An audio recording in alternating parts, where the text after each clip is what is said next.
want to have somebody with a new perspective to lead CAPHRI, so I'm very honored to do so.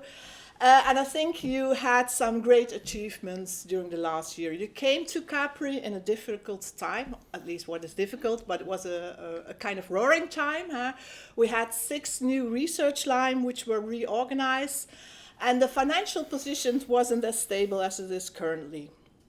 And you led CAPHRI during these difficult times.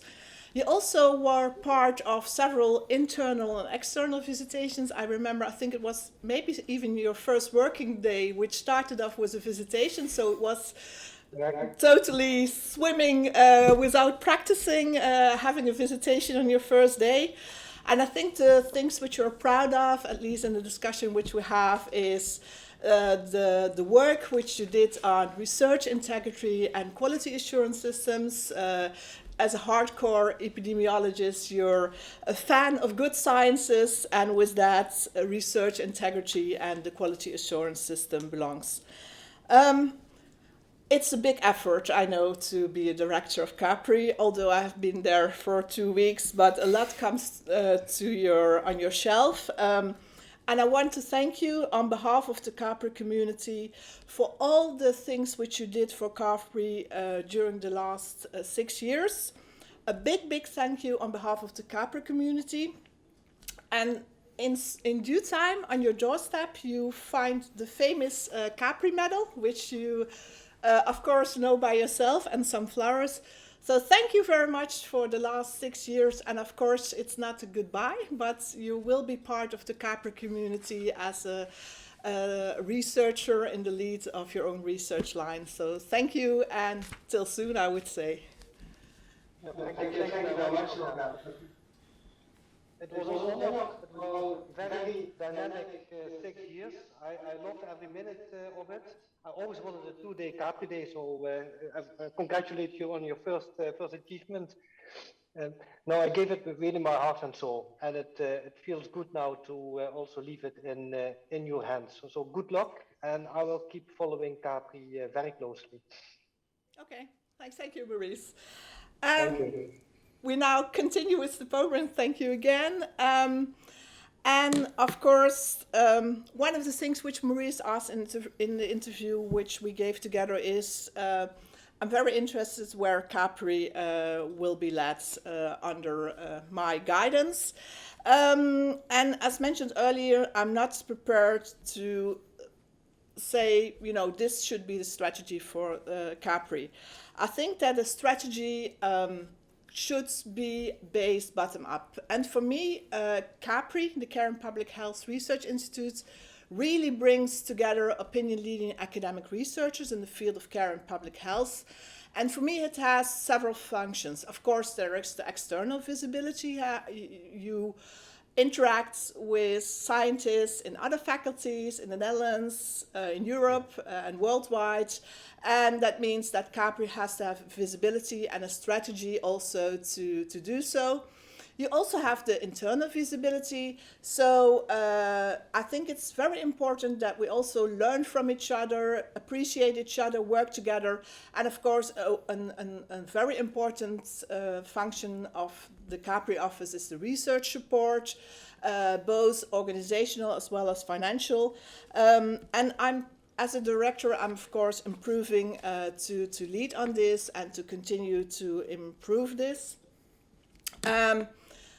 I have the feeling that CAPHRI belongs to all of us. And that's why from the start of the 1st of November, I have been talking to a lot of people to get an idea, what could CAPHRI do for you and what could you do for CAPHRI?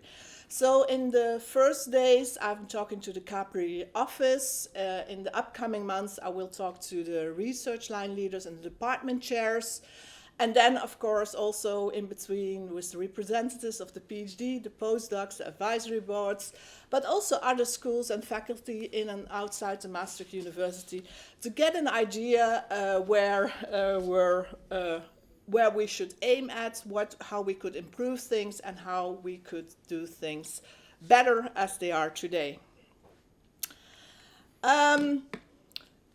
I'm also very impressed talking to a lot of people what people currently were able to do during COVID. I know it's a hard time for research, but also for teaching, and I know that a lot of people have to put their utmost efforts. So I would like, on behalf of CAPHRI, also like to thank you of all the efforts, especially I know as a PhD and also postdocs, it can sometimes be lonely during COVID, so we try to also improve that and have a communication. If you see opportunities to have a better connection and better community sense, please let us know. And I will always ask, what can CAPHRI do for you? But also, what can you do for CAPHRI? Since the last CAPHRI Day, there were some changes, and of course the director is not working on its own, but he connects in first instance to the research leaders, and there have been some important changes. First, Jan Hamers have been leading the research line on aging and long-term care for, I think, as long as it exists. And now the chairman has been taken over by Hilde Verbeek, and the vice chair has changed to Sandra Zwakhalen. I have been leading the research on creating value-based healthcare also for a while, and I'm now so glad that Aki Paulus is willing to share, and Timo will stay the vice chair. And these are the other chairs and vice chairs. There are no major changes there. But if you have ideas, you probably know your chair and your vice chair. Please share them with them, how we can improve CAPHRI and how we can improve the connectivity within CAPHRI. Also, I want to say a big thank you to two ladies which were of major importance to CAPHRI during the last years. The first one, which of course all the PhD know, is Hanne-Rike van der Boom. She has been a PhD representative for decades and was always a support to all the PhDs with all the questions. And we also come back to all the things which she has achieved in a while during the PhD session. And I also want to say a big thank you to Iris Breuer, who has been a member of the CAPHRI secretary, I think also as long as CAPHRI existed, and who was the face externally to CAPHRI for all those who visited the CAPHRI office, and was always very welcoming and supportive. I have had the honor to work with Iris for 2 weeks, and she's also a gigantic memory of everything what CAPHRI is, so I'm glad that she's still willing to support us, although it might be from a distance. As I said, this is the online session where we do very important things, look at the awards, look at the PhD pitches, but we also had a team for a research day, a healthy society for everyone, focusing on diversity. And the CAPHRI Research Day will now be at the 22nd of June 2020. So I hope you all take your Outlook agenda and mark that day so that we can see each other. And I think that was my introduction. I have the honor now to introduce Mark Bakker, who is going to lead us through the PhD pitches. Mark, the floor is yours. And here's the... Thank you. Yeah. Hello, everyone. My name is Mark Bakker. I'm a PhD candidate at the Department of Rheumatology within the research line of functioning, participation, and rehabilitation. I have the honor of hosting this next PhD session for you today. Part of the CAPHRI Research Day is always that there's a chance for PhDs to present their work, and that's been done in different ways throughout different years. And this year, the aim for us was to provide a way to do that Zoom-proof and a way for internal and external PhD candidates to participate, which we found in the way of a pitching session. And while we realize it may be quite daunting to record yourself for 3 minutes talking about your research, and it's certainly a lot more challenging than submitting an abstract, something that maybe most of us have done way more often, we were really impressed by the diversity and quality of the pitches we received. 33 people participated in the pre-selection for pitch or PhD, which is a great number. And each pitch was assessed by 2 PhD candidates from the PhD panel and 1 senior researcher. and all of the people that participated in the pre-selection received individual feedback to their pitches so they can improve for next time. The best 8 contenders, representing all 6 research lines, will be presenting their pitch live to you today. And they will be fighting to win the jury pitch award or the public pitch award, for which you will be able to vote after all the pitches are over in your Zoom session. It looks like our aim was achieved. We have 3 people joining us via Zoom from the distance and 5 people joining us here in the studio at Science Vision. And the nice thing about it is that there's indeed internal PhD candidates that will be presenting their work as well as external PhD candidates, so our aims were achieved. All candidates have 3 minutes to present their pitch. Afterwards, there will be 2 minutes in which the jury can ask them questions. Now, if you're in the audience and have questions for the candidates, you're free to post that question in the chat. The jury members are allowed or can use your question to ask to the PhD candidate after the pitch, but they might not. So if you want your question answered, if you want to discuss something with the PhD candidate, make sure you drop your email address in the chat so that the candidates can contact you afterwards. There will be no time to answer and ask questions in the chat, unfortunately, because it may distract from the next pitch. So yeah, if you have a question, please post it in the chat and add your email address just to be sure. And that's it for me, and I'm happy to introduce the first pitcher, which will be Svenja Kramer. Yes, thank you, Mark. Can I start? Yep. Okay. The alarm goes off, you wake up, take a stretch. A bright new day lies ahead of you. You stand up because you really need to use the toilet. Then you take a shower, get dressed, brush your teeth, and oh, you should really do something with your hair. Maybe put on some makeup? Why not? We've got some big plans today, right? It's CAPHRI Research Day. So many important things to do, so many important people to meet. So you put on your favorite shoes and you're ready to start the day. But what if your plans are stuck the moment you wake up and you really need to use the toilet? What if you want to get dressed but you can't remember how to put on a shirt or your lost capabilities? And by the way, what is this weird thing with those brushes at the end of a stick? What if you lie in bed and wait for someone to support you in those activities of daily living or ADL that are necessary for feeling like yourself again? Come on, you. It's only some washing and dressing, right? How hard can it be? Supporting and respecting a person's ability to manage their ADL lies at the very heart of the nursing profession. Nursing professionals support those who feel limited in their ADL performance, regardless of cultural background, diagnosis, or healthcare setting. We see that ADL care is often considered simple and less prestigious, and that nursing professionals are left without sufficient guidance when it comes to ADL care provision. Did you know that ADL care is often the most provided form of care, but the least evidence-based?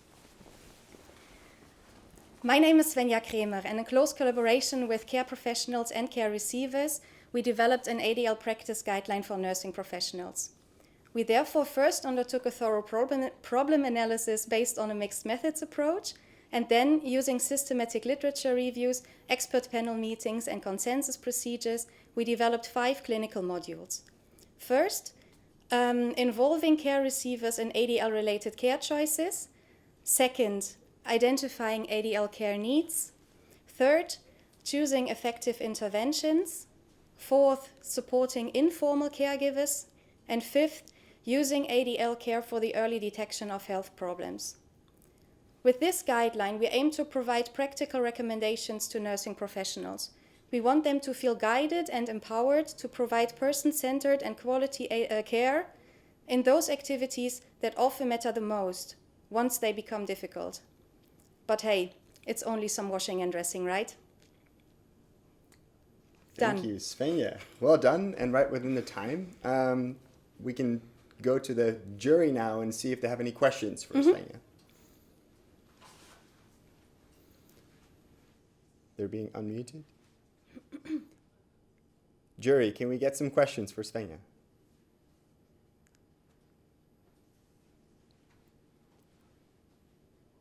They are still muted, I think. I know. We can hear you now. Thank you, Svenja. My name is Robbie. I'm just at the corner here. in approaching these caregivers, both formal and informal care? What is the most important step to take to approach them? I'm having a little trouble hearing you, so I'm repeating the question just real quick. Are you asking what is the best of what are the essentials when approaching informal caregivers? Yes. Okay. In the informal caregivers, we see that on the one hand, looking at the informal caregivers themselves is very important, and seeing, okay, what are they actually capable of doing? Because a lot of informal caregivers are dealing with a lot of stress, especially since ADL care is something that never stops. That's something that happens 24 hours a day. So looking at their capabilities, basically, and then also nursing professionals can play a major role in supporting them practically, because they do have a lot of expertise and skills that they can give those informal caregivers to make it easier for them to care for their spouses, partners, family. Thank you. There's time for one more short question.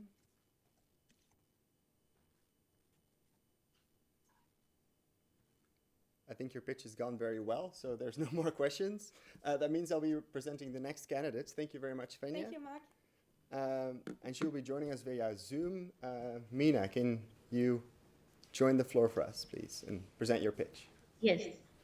Am I audible? Yes, we can hear you clearly. Great. Hi. Like most of you, I too start my day by reading a newspaper. But things like this gets my attention.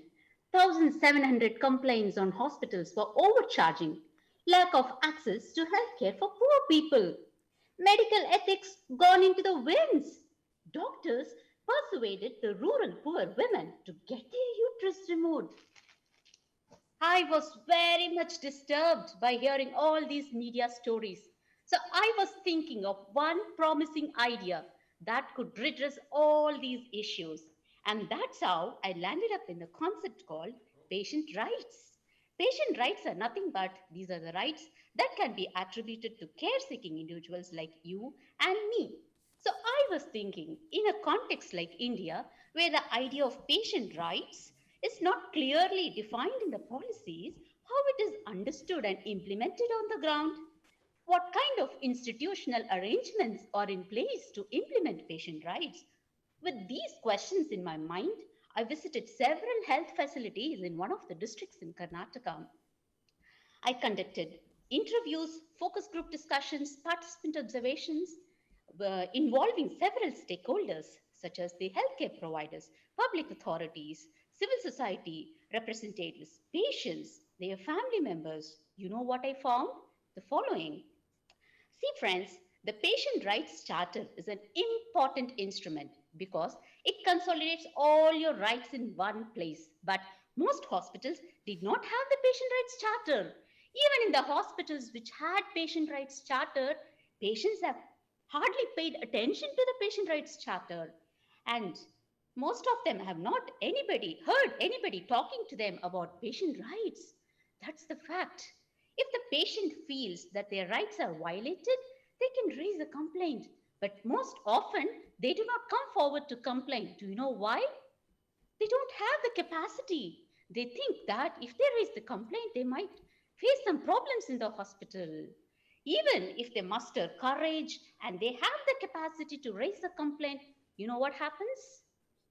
The grievance redressal forums, the structures, the processes are completely governed by the medical profession and the bureaucracy.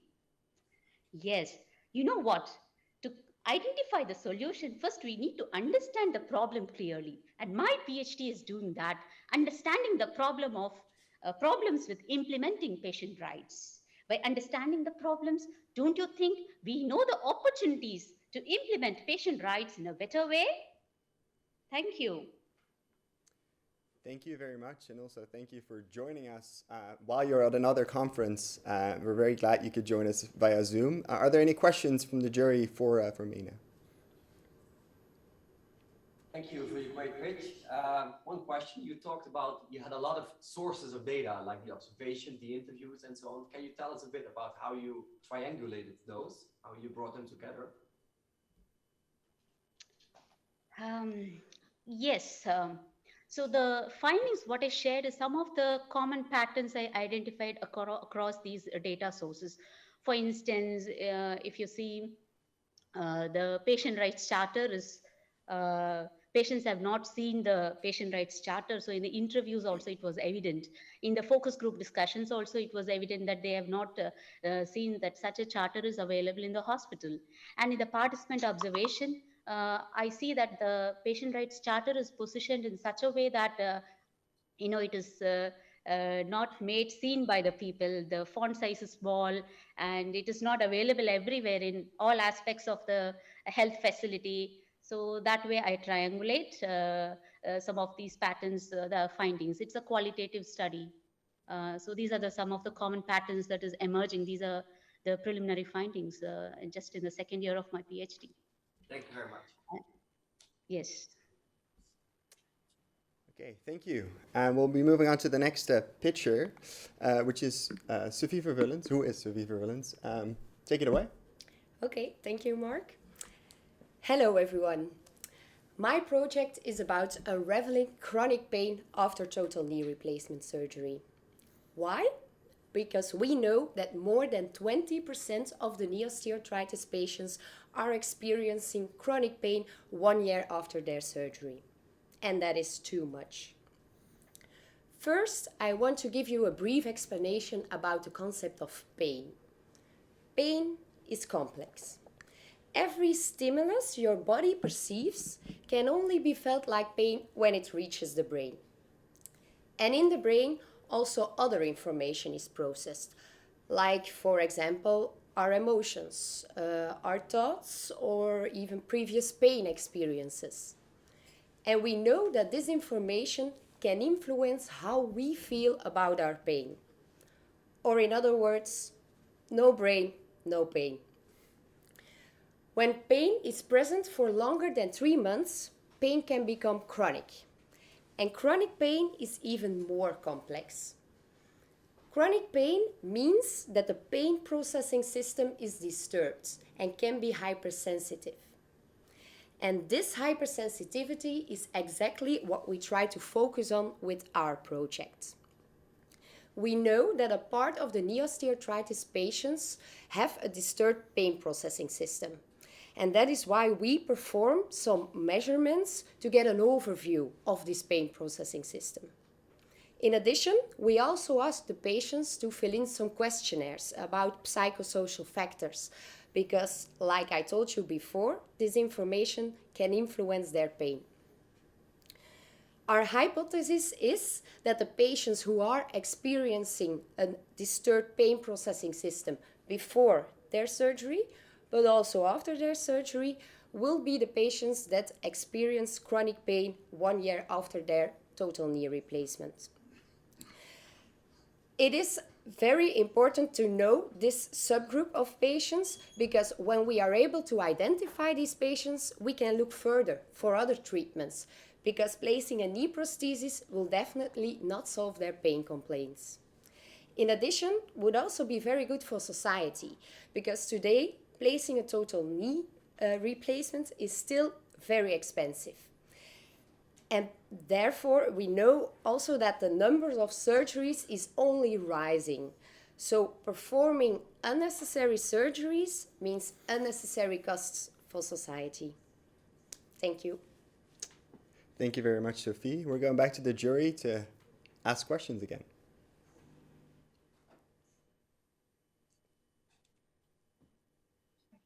We can hear you now.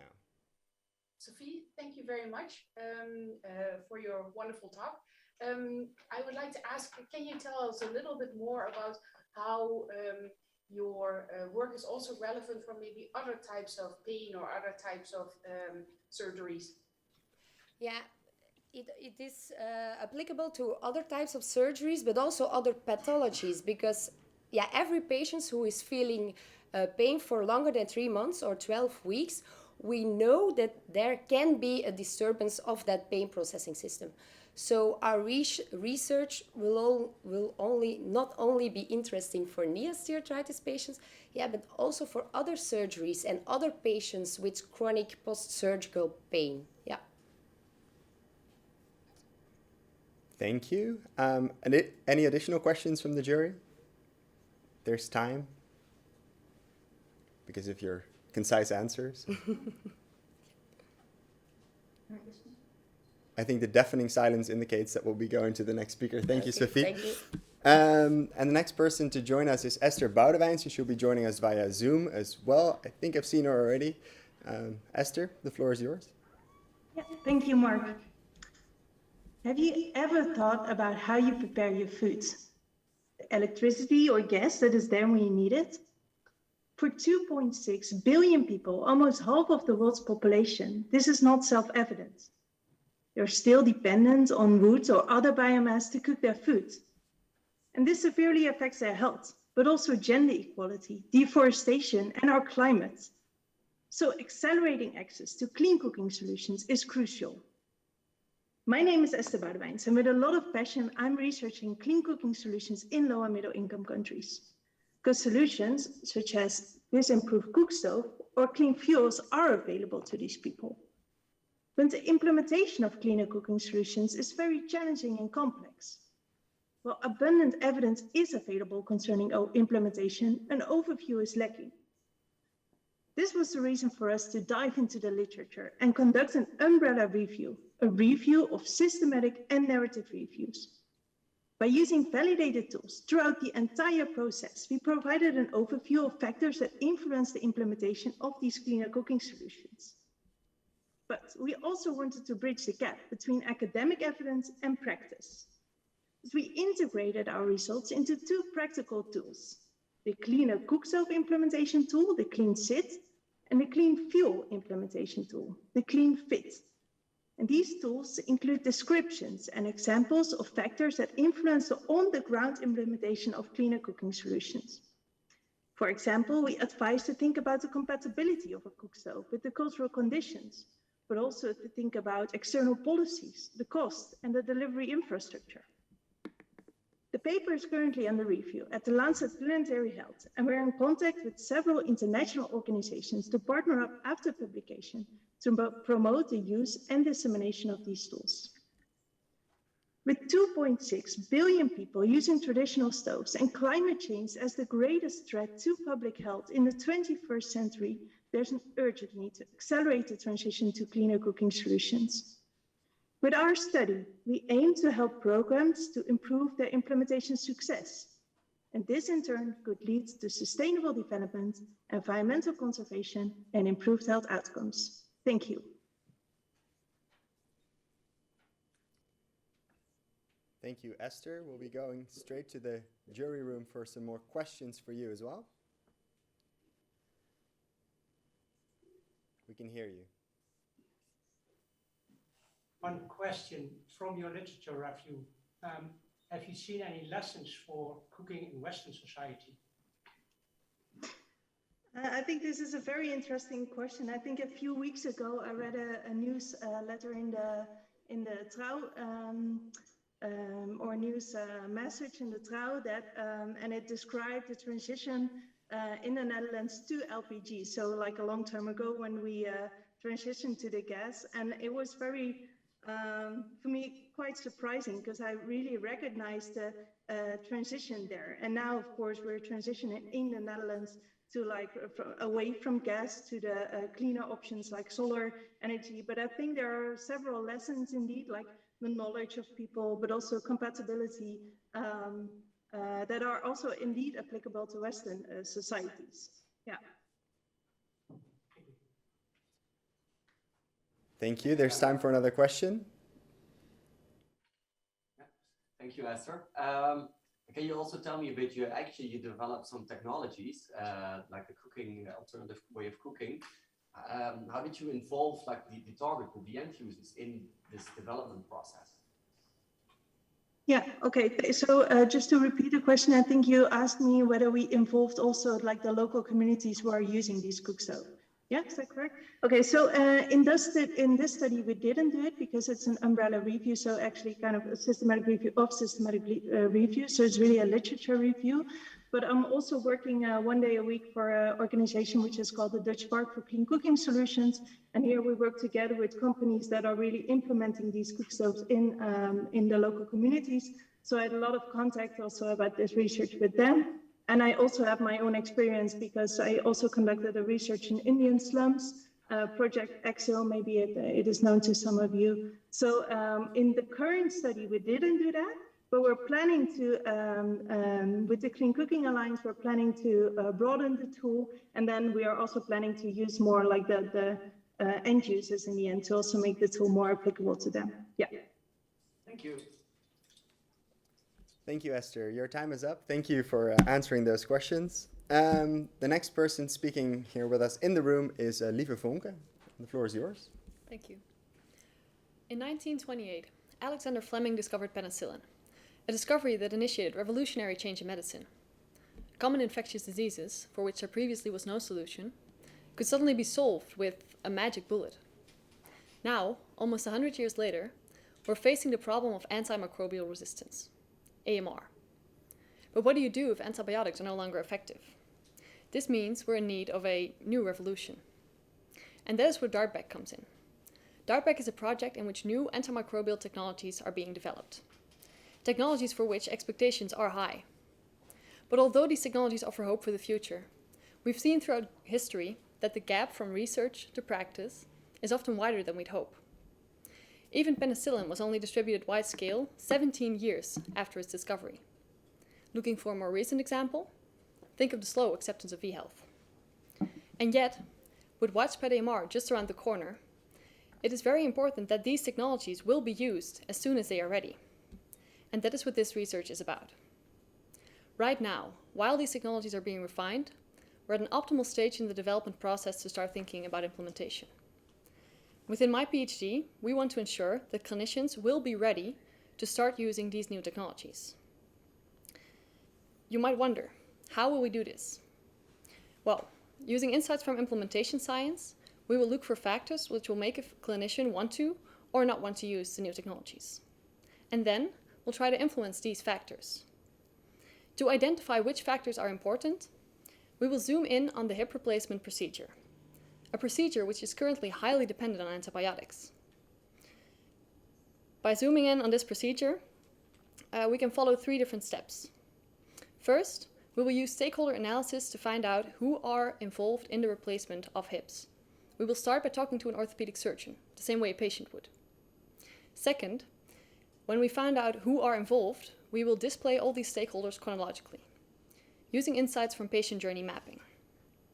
Third, based on this chronological map, we will try to find out who are the very most important stakeholders.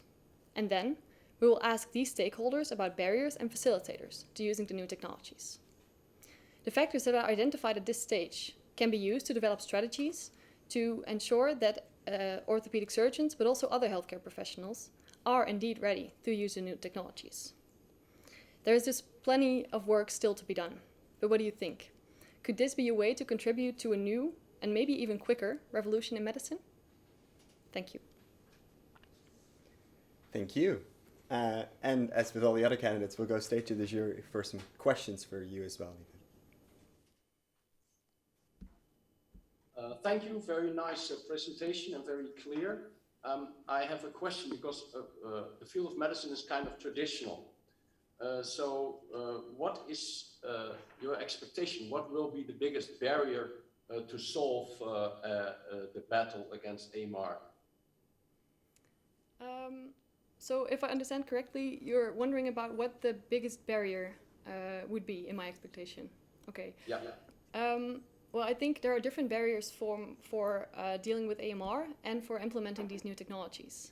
And I think for implementing these new technologies, barriers can exist at many different levels. So we could find out that, for example, the reimbursement scheme isn't sufficient at this time, but we could also figure out that more personal factors, like someone's attitude towards these new technologies, are more important. To be honest, I don't really have a clear expectation yet. I just started my PhD, so this is something that we'll be figuring out in the next few months, I hope. Okay. Which is comforting, because as a scientist you need to be neutral, so that happened Thank you very much. Thank you, Lieve. I think we can ask you about this at the actual physical CAPHRI Day next year in June, so that would be good. That brings me to the next speaker. Again, we're going very smoothly. Thank you, Lieve. The next speaker will be joining us via Zoom, and that is Wouter Vins, and I see him on the screen already. Take it away, Wouter. What if we could find a way to be physically and mentally fit for longer? What if healthcare professionals would shift their focus from prolonging lives to enhancing quality of life and preventing disease at the first place? And what if this type of treatment would not require any pills, have low cost and no adverse effects? Yes, indeed, such a treatment exists already, and it's called exercise. Hi everyone, my name is Wouter Vins. I'm a second-year PhD student at the Lithuanian Sports University and the University of Maastricht. Exercise is medicine. You have probably all heard this phrase. You don't have to be an elite athlete to know that exercise can boost your physical, but also your mental health. We are currently facing the prospect of an aging population. This has a big impact on our society, and especially on the healthcare system. With exercise, we know that we can reverse age-related cognitive decline, and this importantly influence and extend the self-reliance in older adults. However, in order to design an evidence-based exercise program to improve self-reliance and cognition in older adults, we need more evidence into the exercise-cognition link. A recent hypothesis states that myokines might play a role. Myokines are factors that are released into the bloodstream during exercise from our muscle cells. During my PhD, I want to investigate which of these myokines may cross the blood-brain barrier and cause an improvement in brain health. This will be done with older adults included in a 12-week resistance program at moderate or high intensity, where we will measure their levels of the blood myokines, but also cognitive function, neurochemical results in the brain, and changes in brain volume. In addition, we will test if blood flow restriction training can be used for those not able to participate in such a high-intense exercise program, or neuromuscular electrical stimulation for those not able to exercise at all. Eventually, my dream is to build an evidence-based exercise program applicable to anyone and directed to improving cognitive function. This way, we can all live a life in good physical and mental health. I thank you for your attention. Thank you, Wouter, for your nice pitch from home. We're going straight to the judges to get some questions for you as well. Hi, thank you for your presentation. I have a question. Your aim is apparently to develop an exercise program applicable to everyone. How do you see that the relation of that aim with the current hype about personalized medicine and personalized healthcare?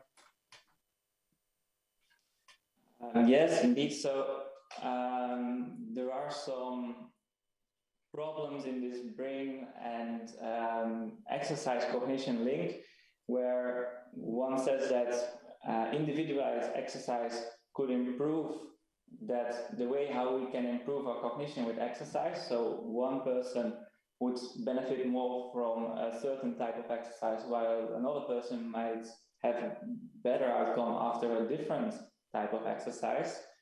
And that's what we are kind of also trying to investigate with our studies. And we know now that a vigorously intense exercise program might have the greatest benefit, but we expect that some older adults or maybe disabled persons cannot participate in such a high intensity. And that's why we are trying other methods like this blood flow restriction training, which can be used at a low intensity, or neuromuscular electrical stimulation, which doesn't even require the person to be active himself. Okay, so your general exercise program is to some extent tailored to, let's say, the target group. Yeah, so it will be tailored and it will be individualized, like you asked. I will see it in this perspective. Okay, thank you. Thank you, Wouter. I see that you already have a lot of trophies at your house. We'll see if you also get the jury or the public award later. We'll go to the next candidate. which is Lindsay Groenvink, and I'm very glad she can join us here in the studio as well. Lindsay. Yeah. When can I go home? This would be the first and last question my grandmother would ask whenever I came to visit her in a nursing home. Since that experience, my other grandmother would often say, if I ever have to go to a nursing home, don't lock me up, just give me a shot and let me pass away peacefully. So for all the persons and their families, the transition from home to a nursing home is a very emotionally challenging and hard event. These negative emotions associated with a nursing home makes that all the persons and their families tend to postpone a nursing home decision until the older person is no longer safe at home and the family completely burned out. Then a crisis situation can emerge, leading to uncoordinated and therefore fragmented transitional care. But how can we break this vicious cycle and improve the transition from home to a nursing home? Well, to answer that question, I started my PhD by developing the transit model. This model found that all the persons and their families need a partnership with the healthcare professional. During this partnership, they need sufficient information that's provided through good communication while enabling the provision of emotional and practical support while having enough time to prepare for the move. And so with those 4 key components and an overall need for partnership, I turned to the literature to compare my results with currently existing transitional care initiatives. But much to our disappointment, we found that none of the interventions included the needs found in the transit model. Additionally, the interventions that we found mostly focused on only one stakeholder, or they zoomed in on a specific part of the transition process, rather than looking at transitional care as a whole. So with that information, combined with the interviews that we did with older persons with dementia and their informal caregivers, we can conclude that the transition from home to a nursing home is far from optimal. Therefore, we propose to develop a transitional care scan. Well, this scan would allow national and international healthcare organizations to evaluate their own transitional care process. This can lead to a coordinated and defragmentized transition from home to a nursing home, so that older persons, such as my grandmother, would no longer be terrified to move away from home if their health would ever decline. I thank you. Thank you, Lindsay. Very well done. We're going to the jury for questions for you as well. Please stay with us. Thank you very much for your presentation. You started by introducing us to the transit model. Can you tell a bit about how applicable that is to other situations, or is that something specific to this transition? Can you repeat the last one? The other to how can I apply it to what? Is it specific to this transition, or is it more generalizable, this model? We looked at the transit model. It was developed for specifically the transition from home to a nursing home. However, I really believe that we can apply it to other transitional care processes, as things as information, communication, support, and time are simply basics that are needed to have good care in general. So I think it's definitely applicable to other care transitions. Okay, thank you very much. Okay, I have a question. In the beginning, you talk about that it is essential to have a partnership with the healthcare profession to enable or to facilitate going to a nursing home. Which healthcare professional are you talking about? Well, that depends on the care transition itself. But for example, in the transition from home to a nursing home, we are, for example, thinking of a case manager dementia. But most of the time, it should be the person that's closest to the family and the older person. So it can also be a GP. It should be the person that's following the trajectory from home to a nursing home and who is mostly involved with them. So I think that would be the best. Okay, thank you very much. Thank you. Thank you. And that was it. You can leave us now. We'll go to the next and last candidate, which is Rock Reseach. And this is the first time we're transitioning from in-person to in-person. So I'm blabbing a little bit longer so that we can transition to the next speaker who is with us now. Rock, the floor is yours. Thank you very much, Mark. A few years ago, I was still a practicing emergency physician in a small rural town in Slovenia. This was a little over a decade since Slovenia joined the European Union.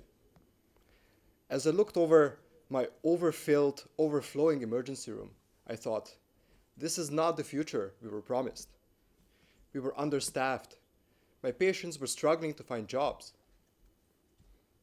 And people in this region were not much healthier that day than they were a couple of decades ago. So, does joining the EU actually improve population health? And if yes, does it improve it for everyone or just for some groups and for some regions? Critically, what happens to towns like mine that seem to have been left behind globalization and all of the benefits of EU integration? I set out to answer some of these questions in my PhD. And today, I'm very happy to share 3 key lessons that I've learned. First, joining the EU does not actually automatically improve population health. If we compare the new member states, we see massive differences between how they're doing. Estonia, for example, has seen rapid mortality improvements. On the other hand, mortality in Hungary seems to have stagnated since they joined the EU. National characteristics and national policies seem to really play a crucial role in whether countries are able to use the benefits of EU and translate them in population health improvements. Secondly, population and political and economic unions can improve population health. German reunification almost erased any differences between mortality in East and West Germany. But why did it work there? By modeling regional mortality in Germany, I managed to show that the process worked there because Germany managed to invest in both places, building infrastructure, improving hospitals, as well as people by improving its social welfare system. Lastly, a closer social union would be a game changer for mortality disparities within the European Union. My simulation of retiree health in 4 different European countries shows that by embracing a policy like the minimum European pension, Eastern European member states could draw much closer to Western Europe. Now, of course, this opens new questions, and I'm very excited to pursue them. However, by focusing on health impacts of European integration, by learning from past experience, my work shows that if we imagine a more progressive European Union, if we imagine a more bold European Union, there's so much more we can do for health equity across Europe. Thank you very much. Thank you, Rok, and also for you, the questions from the judges in the other room. Yes, thank you for your presentation. I have one question. I can imagine that there are so many variables associated with an improvement in healthcare, and that you have so many different countries doing different things. So how do you imagine to get a grip on finding the right variables which really matter in that situation? I think that's an excellent challenge. It's an excellent question as well. So what we did was imagine the different ways in which the European Union can improve population health. So it could be via investment in regions, via the Cohesion Fund. It could be via exchanging expertise via the different reference networks that exist, etc. So what we're doing in my PhD project is looking at whether each of these pathways could have contributed to population health improvements. So essentially by dissecting the influence of EU as a general thing and looking at particular aspects of it, we are able to narrow down some of this complexity that you rightfully highlighted today. Thank you very much. You got me very curious because you said that many new questions are popping up. So I was wondering if you could share with us one of the areas that you're going to look into now. Indeed. I think the key question now is what to do with all of these efforts the EU is making in terms of digital health. I think this is really a key opportunity for regions like where I come from, right? Where there's not really a lot of healthcare infrastructure, but there's really not a lot of healthcare professionals yet. And I'm very curious to see what things like the European Health Union and other efforts to digitalize and offer telemedicine could do to promote health equity across regions in the EU.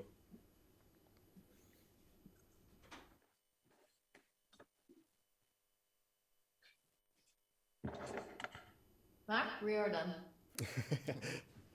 Okay, thank you. Sorry, we're leaving a silence there. Thank you very much, Rock. Last but not least, that was all the pictures for today, which brings us to the next step for you in the audience. Important to say, we're trying to let our flawed democracy work its ways today. We had a random draw of the order of the participants, and now it's up to you to decide who you thought was the best pitcher of the day. And there will be a Zoom poll. As I said, it's a flawed democracy, but it's okay. It works to determine which candidate you thought was best, and we'll announce the winner at the very end of this session together with the other awards. Looking at the organization, if the poll is being run.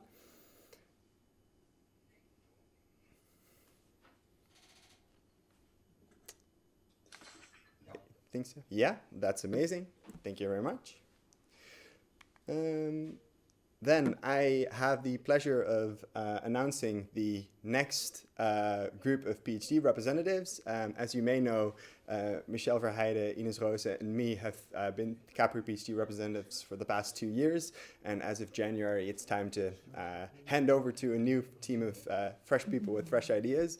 And we're very happy to confirm that there's indeed 4 people that will take over, which is Frédéric, Ken, Lieve, and Monique, and I think they'll introduce themselves to you today through a video, so that should be getting started in a second.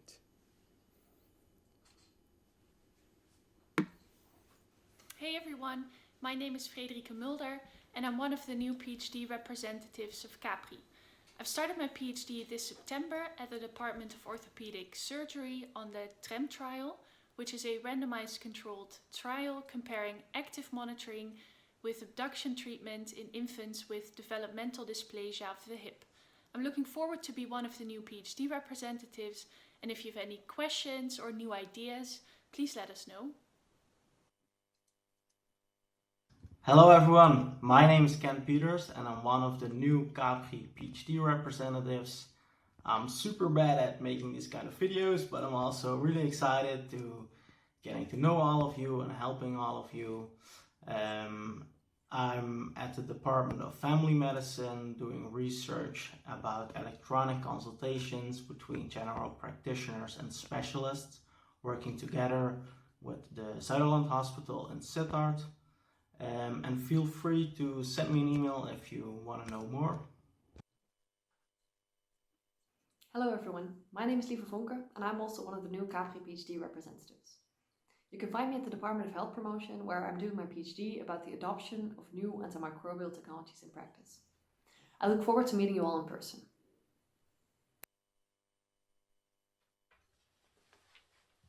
Hello to all of you. My name is Monique van der Hoed. In February, I started as a PhD at Health Services Research on the subject of innovation readiness, which is about how healthcare organizations can become better at innovation in the end, so that they can succeed in any kind of innovation. And as of January, I will be a PhD representative for CAPHRI, and I will try to be the voice of all PhDs at the CAPHRI board and at the UN board. So if there's anything I need to know, I hope you will be able to find me, and hope to meet you soon in person. Have a good day. Bye bye.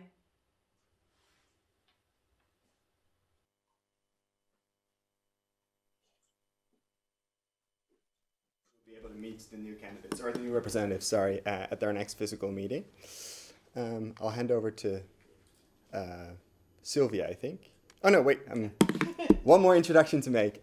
Silvia has spoken already about the importance of what you can do for CAPHRI and what CAPHRI can do for you, and the improving the sense of community. And we're very happy to announce that starting in the 1st of December, the new PhD community coordinator will be part of that process as well. Her name is Francine Snyder, and unfortunately she couldn't be with us today, but she'll be working towards further strengthening the CAPHRI community, the connection between PhDs, something that has been started by many people before her, but she'll be the one you need to contact if you have any ideas of improving the community as well, and she'll be working together with the new CAPHRI PhD representatives, as well as Chantal Claessens, who will be taking care of the more administrative side of PhD coordination.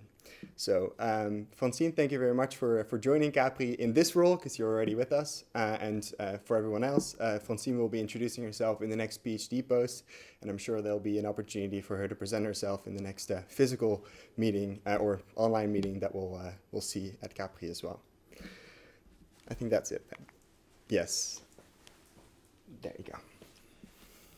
Okay, Mark, stay there for a bit. And I would also like to introduce Michelle. And I think Ines is somewhere online. Oh yeah, I see her waving. Hi, Ines. Well, what a team. What an achievement. And this is, of course, saying goodbye to you as PhD representatives. What did you do a lot? I have a whole list of it. I'm not going to tell it all, but you did a lot of things. You had a lot of initiatives, and unfortunately, a lot of things had to be done online, but you were great at that. So you had the first year's meeting, the winter meeting, the spring meeting, a number of workshops, also how to pitch.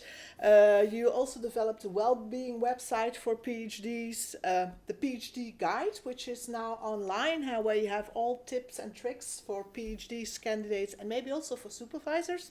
So I would also say everybody have a look at that. And you had the online community platform for CAPHRI, so Slack, to have, connectivity during lockdown for PhDs. You did a lot, even more. I cannot list it all because that will take a long time. And you did that, I think, in a joyful atmosphere. Because I understood you did it also together, of course, with Hanneke and Hannerike, who left. But I also understood that you have a hobby, which we a bit share, and that's playing games. I play games on each Thursday with a couple of friends. And I think as a good farewell gift, we thought it would be nice to hand you over a check for a board game, so that you can continue to be playful and discover things and connect in a playful way. Thank you very much. A big thank you to Ines, who's online, Michelle and Mark, and thank you for all the time and effort you put in being a PhD representative for CAPHRI. Thank you very much. You're very welcome. Yeah, thank you. Wait. Oh. Maybe that's better. Thank you. Okay, thank you, Mark, and thank you also for moderating this section and organizing and all the sessions for the PhD pitches today. Thank you very much. It's been a pleasure. Yeah, Thank you. it really has. Okay, well, now we go to the final part of our program, and that's the award ceremony. And that's always, who's getting the Dissertation Award, who's getting the Societal Relevance Award, and of course, we have two pitch awards, one from the jury, which have been asking questions, and one from the audience. So we continue with the award ceremony. And we now start with the CAPHRI Dissertation Award. The chair of the jury is Sandra, and she will lead us through that. Sandra, please continue. Thank you very much, Sylvia. Shall I? Yes, that would be easy. Helpful.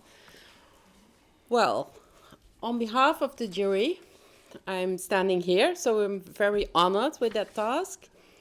And this year we received a short list of 4 nominees. And on the screen you see the nominees. It was Ingrid Kremer, Alena Kamenskova, Floor van der Brand and Esther Steenhart. And I would like to start with saying that they were really all of excellent quality. So therefore, we first would like to congratulate these 4 nominees because they really, really did a good job for their achievements. Well, I would like to say that the jury had some criteria on which they assessed these dissertations. The first of them was, of course, to look at the scientific quality. But besides that, because I already said they were all of excellent scientific quality, the other criteria was the societal impact of these dissertations. And besides that, because we really had a hard job, we looked at the originality and the nature of the methods that were used and the research questions that were chosen. Well, of course, we also checked if they supported the mission of CAPHRI, which is, of course, a very important thing. And at the end, eventually, we also looked at the motivational letter, which was supporting letter from their supervisors or their research leaders. Well, as I mentioned, the jury. The jury consisted of Professor Dr. Sandra Beurskens and Professor Dr. André Knotnieres. So we read all the theses and we had some meetings. And we initially thought we had just one meeting and then we were decisive. But that was not the case. And this is because it was so difficult to decide who was the most outstanding one. Because you can imagine that within these research lines, they were very different. They had all very different approaches, but all very positive things to mention. So therefore, we decided, the jury, to not award one nominee, but to award this year 2 nominees and to provide them the prize for both Best CAPHRI Dissertations Award. So, here we go. The jury decided this year to award, now we have to have a band or orchestra or whatever, but the winners for this year are Alena Kaminskova and Esther Steenhout for both their excellent dissertations. And Alena is with us, and I think Esther is with us as well, but she will be on the screen. So she is at the moment in Saba. She's not joining us in the studio. And before I hand over the flowers, I would like to say a few words about your thesis because of why we've chosen these theses or these dissertations. Well, I will start with you, Alena, because you studied a very actual theme, I would say. You studied whether your work addresses bacterial resistance, and it's a topic that's been addressed quite a lot, but not in the way that you did. You did it in a very transdisciplinary way, and we were very charmed by the methodology that you used, different qualitative methodologies that you used, and you were also very inclusive because you focused on, a group of minorities, you could say refugees, but also a very broad group of travelers and students. So therefore, we think it was really an excellent choice and a very innovative way that you approached it. Different methodologies published in very broad journals. And something that we would like to mention is, of course, your publication in The Lancet. It was a commentary in Lancet of Infectious Diseases in 2020. Well, congratulations on my excellent work. I think you did a great job and you fully deserve the CAPHRI Dissertation Award. Together, I mentioned, with Esther. Esther, on the screen, there you are. Great to see you within the research line promoting health and personal care. And you as well focus on a very important topic, topical questions. And you actually studied the possibility, the willingness to actively register as an organ donor. And you focus on a very quite new group, a group that is not so well informed, that is a little bit lacking behind, vocational trained students. So we really admired your approach of focusing on these students. And we also looked at the various methodologies that you applied. A complex problem with a lot of societal impacts. I think that we can overall conclude. The findings of your studies were as well, of course, peer-reviewed, published in journals, and well presented at international conferences and platforms. So therefore, we think both of you fully deserve this CAPHRI Dissertation Award of this year. So once again, Elena and Esther, congratulations on your achievements. And I cannot hand over the flowers to you, Esther, but I will. You will get them. And there is also another prize, of course, included. I will first hand over your flowers. Congratulations.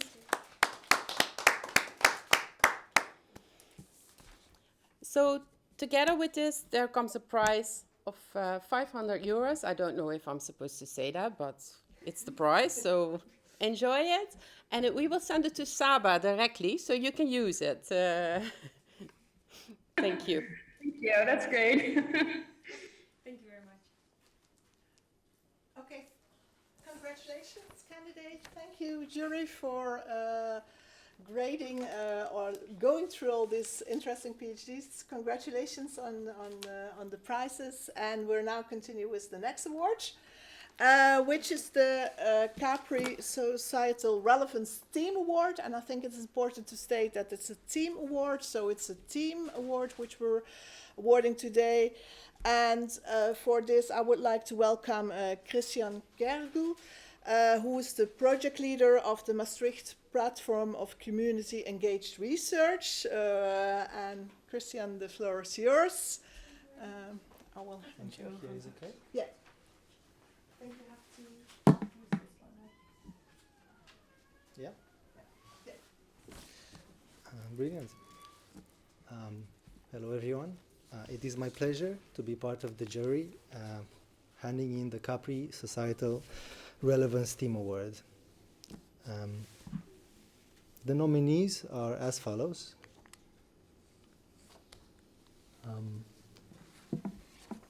The COVID-19 team in nursing homes from the aging and long-term care CAPHRI stream.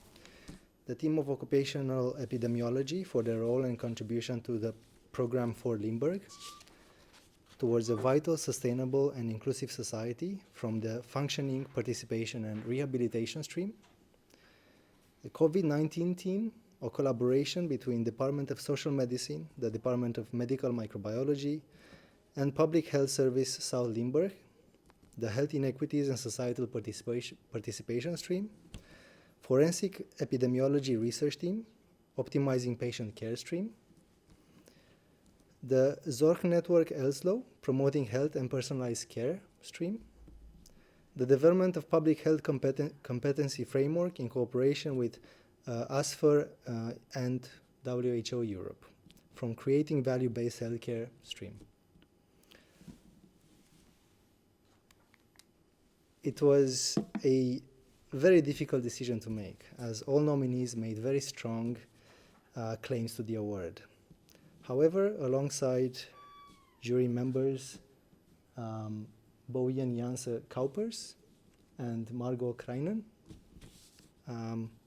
we arrived at a winner. So now, for the winning team, we have the team COVID-19 in nursing homes. The main reasons why we chose their project are its work's close alignment with values of societal relevance, exposure, and inclusion. It is a project actively engaged with practices of care for a vulnerable and historically neglected population. Their work dealt with a highly charged and difficult topic, navigating concerns around reducing exposure to COVID-19 risks, while also attending to the lived experiences and needs of nursing home residents, their families and their communities, as well as those engaged in care work. The research was extensive and produced very meaningful outcomes, reaching a wide audience in the media as well as policymakers. Thus, it contributed to care-related policy decisions that included the knowledge of those affected by them. you might have guessed, yeah. Their work is highly relevant, and as we settle with the fact that living with COVID-19 is becoming a long-term situation, we see it as highly relevant and necessitating continuity, as well as continuity for the other nominees. Congratulations.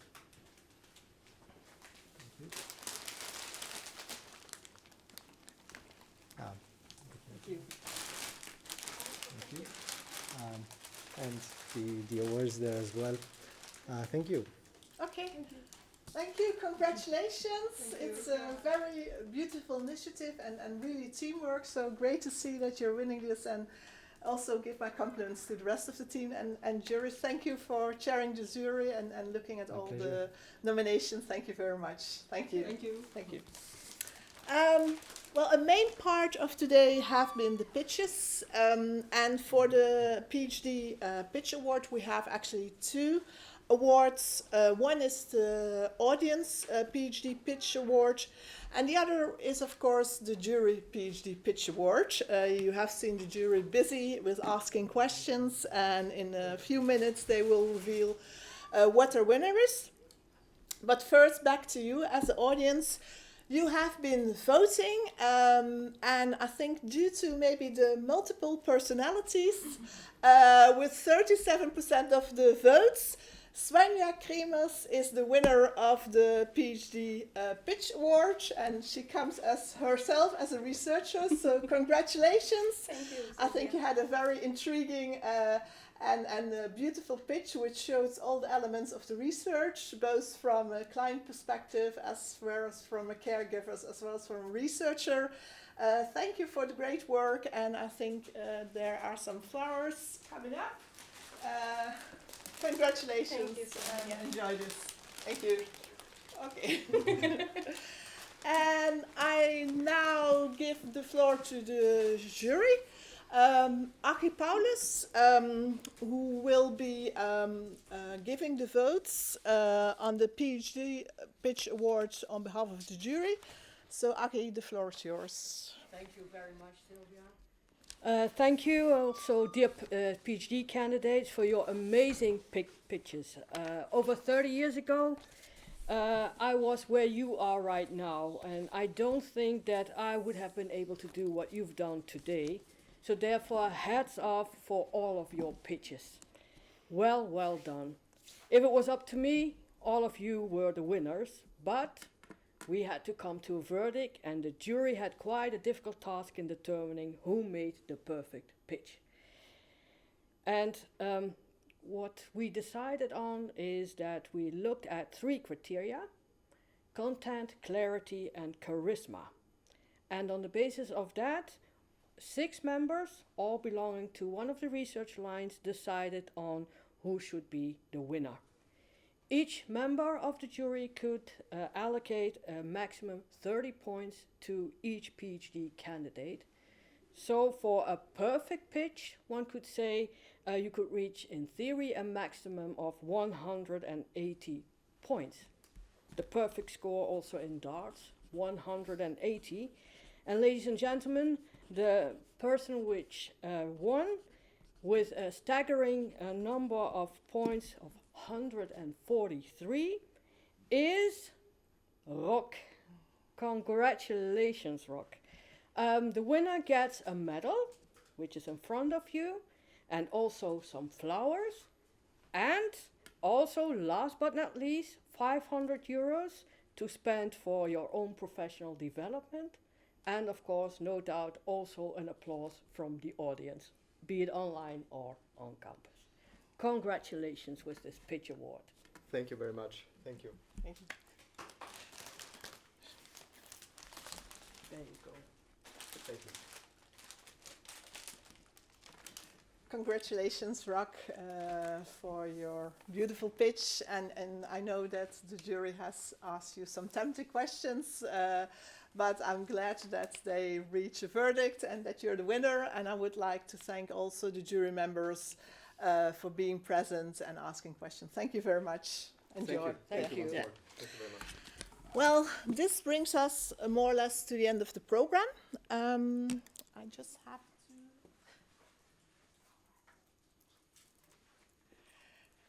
But first of all, I would like to notify some important activities of CAPHRI and where CAPHRI is part of it. Of course, 11 and 12 May, we have the Care Day.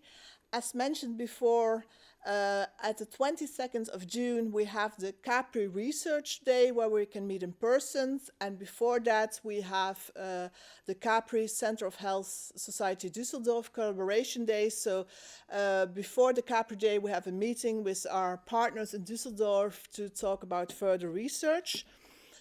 Before I say goodbye, I would like to have to the front both Hanneke and Chantal. I don't know if Chantal can hear us.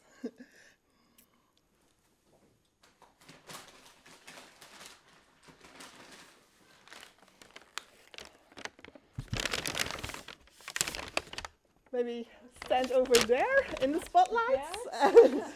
Yes.